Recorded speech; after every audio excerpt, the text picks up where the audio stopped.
Corduroy by Don Freeman. Corduroy is a bear who once lived in the toy department of a big store. Day after day, he waited with all the other animals and dolls for somebody to come along and take him home.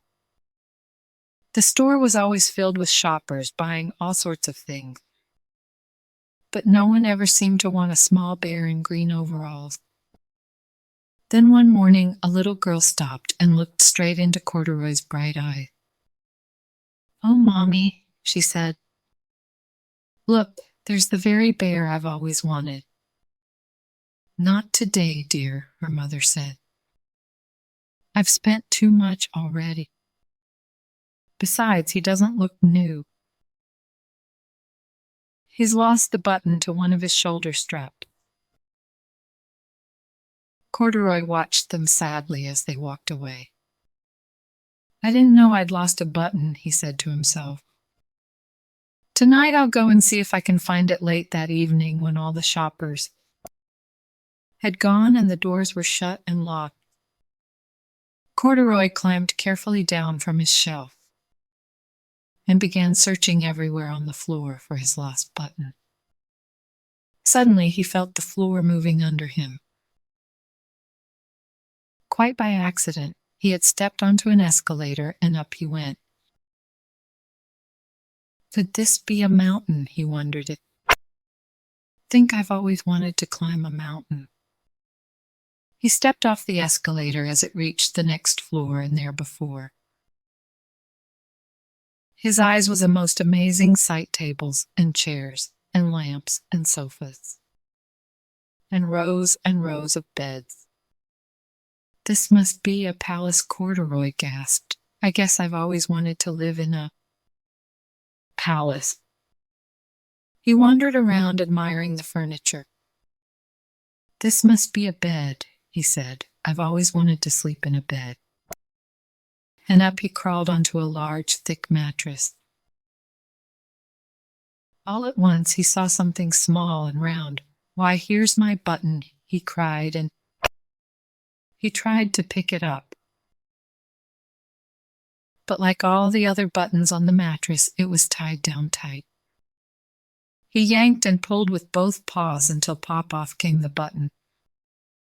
And off the mattress Corduroy toppled bang into a tall floor lamp. Over it fell with a crash.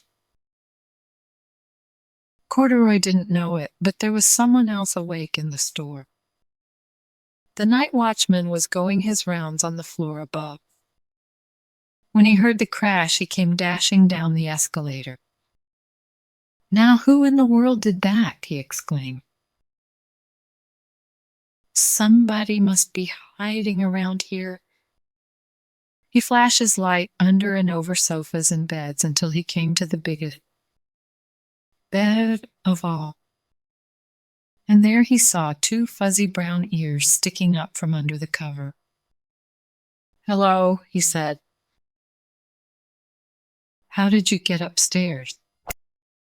The watchman tucked Corduroy under his arm and carried him down the escalator and set him on the shelf in the toy department with the other animal dolls. Corduroy was just waking up when the first customers came into the store in the morning, and they're looking at him with a wide, warm smile. Was the same little girl he'd seen only the day before. "I'm Lisa," she said, "and you're going to be my very own bear. Last night I counted what I've saved in my piggy bank, and my mother said I could bring you home." "Shall I put him in a box for you?" the saleslady asked. "Oh, no, thank you," Lisa answered, and she carried Corduroy home in her arms. She ran all the way up 4 flights of stairs into her family's apartment and straight to her own room. Corduroy blinked. There was a chair and a chest of drawers, and alongside it, girl-sized bed, stood a little bed just the right size for him. The room was small, nothing like that enormous palace in the department store. "This must be home," he said. I know I've always wanted a home. Lisa sat down with corduroy on her lap and began to sew a button on his overalls. I like you the way you are, she said. But you'll be more comfortable with your shoulder strap fastened. You must be a friend, said Corduroy. I've always wanted a friend. Me too, said Lisa and gave him a big hug. That was Corduroy by Don Freeman. Thanks for watching.